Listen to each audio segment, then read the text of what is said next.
Joining us right now, live from Studio E, we've got Sean Spicer. He is the incoming White House press secretary. He joins us live from Trump headquarters. Good morning to you, Sean. Good morning. Good morning, Steve. Okay, let's start with what's going on, a war of words between the president-elect and the outgoing CIA chief. Yesterday, Brennan said some unflattering things about Mr. Trump. And Mr. Trump fired back, wondering whether or not Mr. Brennan could possibly be the leaker of that, disavowed 35-page... The dirty dossier. The dirty dossier. What's going on between the president-elect and the outgoing CIA guy?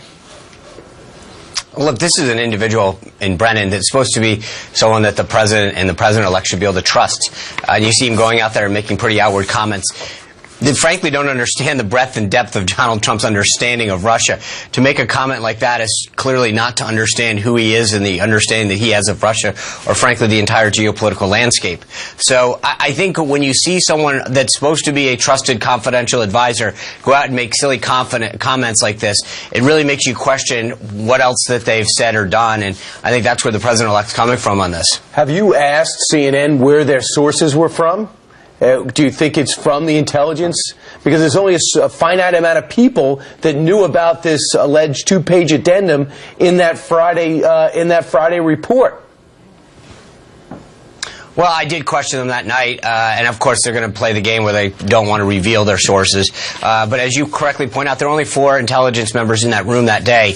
They claim multiple people. So either they've got all these intelligence folks on the hook, 3 of the 4, which I don't think is true, or they've got people who weren't in the room, which I do think is true. And I think people who weren't in the room, the idea that they took that kind of reporting and went with it really just questions the legitimacy of the report. When you're doing, in legal terms, that's called hearsay. And that's what that reporting is. It's just a bunch of people, and it's almost as questionable as the illegitimate report that was floating around the internet in the first place. Sean, a lot of people voted for him because they want to repeal and replace Obamacare. That's in the works right now. He's promising, or did over the weekend, Donald Trump, that everyone is going to have insurance. Critics are saying, how are we going to afford that? What's your response?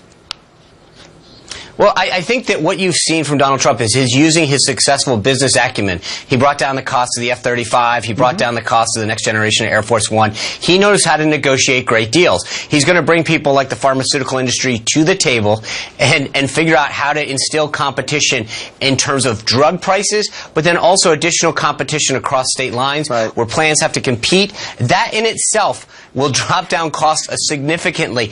The idea that he can use his business skills and negotiating skills to bring down the cost to allow greater access for all Americans is something that was sorely lacking in the last 8 years, and I think we're going to see a big change coming. I agree with you, but didn't Barack Obama get himself in trouble when he says if you want to keep your doctor, you can keep your doctor, you couldn't. You want to keep your plan, you can keep your plan, he couldn't. Is Donald Trump in danger of making the same mistake by saying insurance for everyone? No, first of all, let's be clear. Barack Obama made it very clear, if you like your doctor, if you like your plan, you can keep it. That was not true. I think what Donald Trump said very clearly in that Washington Post is his goal is to get health care for everyone. That is his goal. And he's going to fight tooth and nail to make sure he gets it and use his skill set as a successful negotiator and businessman to drive costs down, to create more plan options and doctor options. I mean, look, Brian, if you look at where things stand right now, in market after market, you've got one plan now that's available to people. That's not competition. And frankly, what's happened is because of the onersome regulations of Obamacare, that many places that used to have 2 or 3, 4 plans for people to choose from are now down to a single plan. And not only are you down to a single plan, but many of the doctors that used to participate in either that plan or the plan that you were involved in have opted out. So right now, what Donald Trump is talking about is actually instilling a massive sense of competition into the system that gives people that choice that they've always wanted, and by doing so also lowers the competition, the cost. How close are you to coming up with a plan? He is real close. He continues to meet with folks and sketch it out. But this is a really important thing for him to get done. Yeah. And I think you're going to continue to see this right on the top of that list coming out of January 20th. Well, I know reporters have been going after you because as if Obamacare is great. Listen, I was talking to a nurse practitioner over the weekend who has Obamacare but doesn't go to the doctor because can't afford to pay for it because never meets the deductible. But that's another day. but I mentioned the reporters who have come after you. There is a suggestion, Sean, given the fact that 500 people were in attendance at the press conference that Donald Trump had the other day over at Trump Tower, and the Brady briefing room at the White House only holds 49 people, that you would like to perhaps move it over to the Eisenhower building or over to the conference center on the White House property. But some of the White House press pool, taking it very personally, they don't want to give up their turf inside the West Wing. There's a little yin and yang there going on. What is the plan at this point? Is it to move them out to make room for more, or just payback because they've not been very nice to your boss? Well, I think the idea right now is, as you correctly pointed out, if we do a call, we get hundreds of people that jump on the call. If we have a press conference, the other day at Trump Tower, we had 400, almost 500 folks show up and thousands that wanted credentials. Space was limited. Right now, as you correctly point out, the Brady briefing room has 49 seats. There's a room just down the way that 150 seats, and we're trying to look at ways to increase the accessibility because there's such a huge demand and excitement to cover our Trump administration that we are looking at those options. There are some logistical hurdles to doing that, and we're trying to walk through what are the options, what are the possibilities of increasing the accessibility to the thousands of people that want to be present to hear some of these briefings firsthand. Sean, there's no doubt about it. Donald Trump is rankling some people who are looking at the way the world order is going right now, and he looks like he's going to change things. He's been very aggressive in saying that he wants to, he's not happy the way China's been treating us. In fact, some of his policies of not committing to a one China policy, meaning Red China, has in the national newspaper that China publishes every day and basically writes the editorials, they called Donald Trump immature. And he's actually bringing danger to Taiwan by not committing to the one China policy. What's your reaction? Well, again, I'd go back to the same answer as healthcare. I mean, he is a great negotiator and a great businessman, and I think he's going to go into every situation keeping all options on the table. He understands the importance of a one-China policy right now, but I think that he is going to use the skill set that he has that's made such a tremendous business to the benefit of this country, whether it's foreign policy or domestic policy. He understands that we've got to stop projecting to our adversaries and our allies every move that we're going to make. And we need to come into negotiations with the ability to have an upper hand. Sean, Congressman Lewis in Atlanta, the 5th Congressional District in Atlanta, you know the controversy here. Over the weekend, he said that the president-elect was not a legitimate president.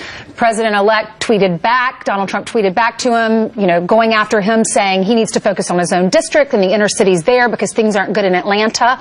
So they've had this back and forth. Now Congressman Lewis is saying he's not going to the inauguration, and 25 other congressmen and women are saying they're not going to go either. Could Donald Trump handle this in a different way? Could they work together? Is there something he can do to say, Congressman Lewis, come in my office, let's fix this? Or what's your response to all of it?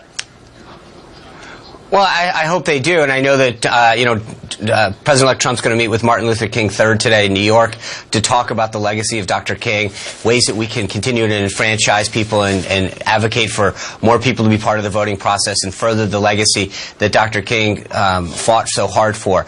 I think what's disappointing is someone like John Lewis, who is such an icon of voting rights and civil rights, to make a comment about the legitimacy of an election, something that he's fought so hard to create the integrity of, to talk about delegitimizing an election.